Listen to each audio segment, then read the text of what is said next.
Hey guys! Welcome back to Mama Quatang's channel. For today's video, we will cook Giniling Guisado or the Filipino Picadillo. But before anything else, please don't forget to like and subscribe and click the notification bell so you won't miss any of my videos. So, are you excited? Let's go!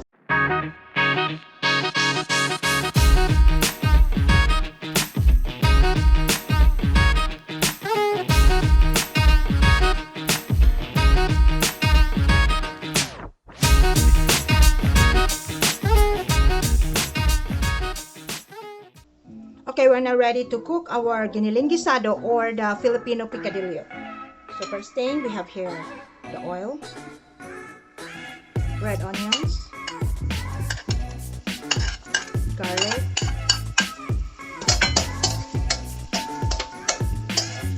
so I have here 450 grams ground meat. It is mixed with pork and beef.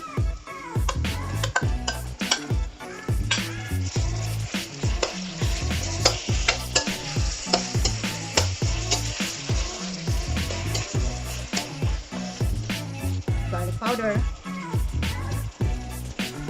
black pepper,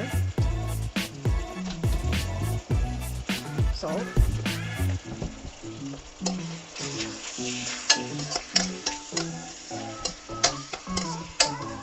then half cup of water, and let's simmer this for about 5 to 10 minutes until the ground meat is cooked. Eventually. So next I have here diced potatoes or the patatas.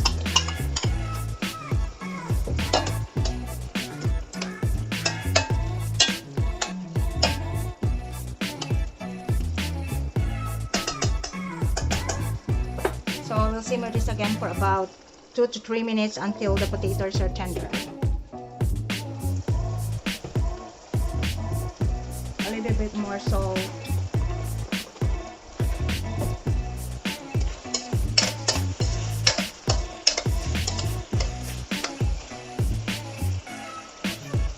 Then mix vegetable,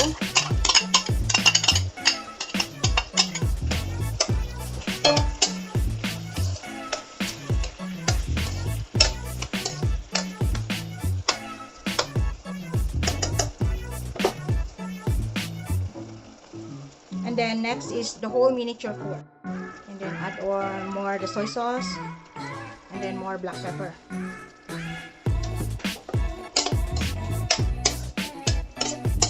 Then simmer for 2 more minutes. And then lastly, I have here half cup of raisins. But this is optional. It's up to you if you want to put raisins or not.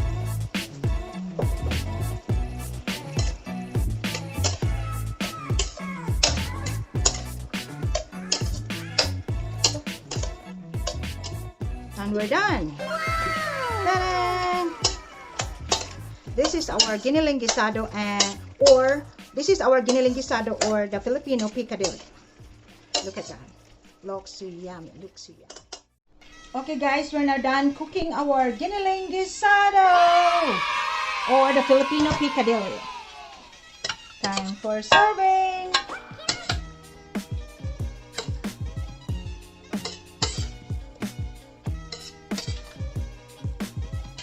Masarap ito pambaon sa picnic. Magpunta kayo sa beach or mag-picnic sa park. Yan, masarap po for the whole family.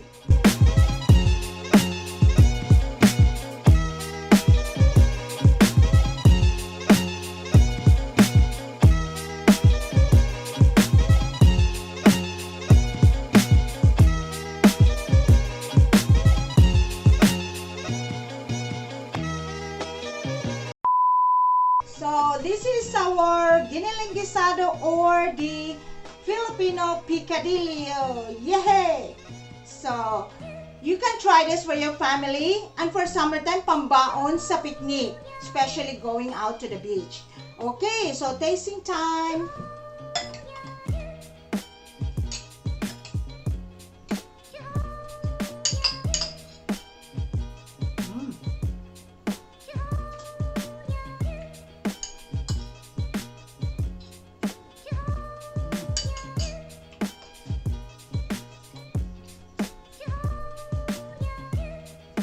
Sarap. Sarap to the max. So for those of you, by the way guys, for those of you who wants to learn the tutorial of this on how to make this apron, check out our previous blog, the making old pants into, turning old pants into apron. So that's all for this video guys. Please don't forget to like, share, comment below, and subscribe to Mama Quatang's channel. Bye for now. Enjoy your summer guys. Bye. Love you. God bless you all. Bye.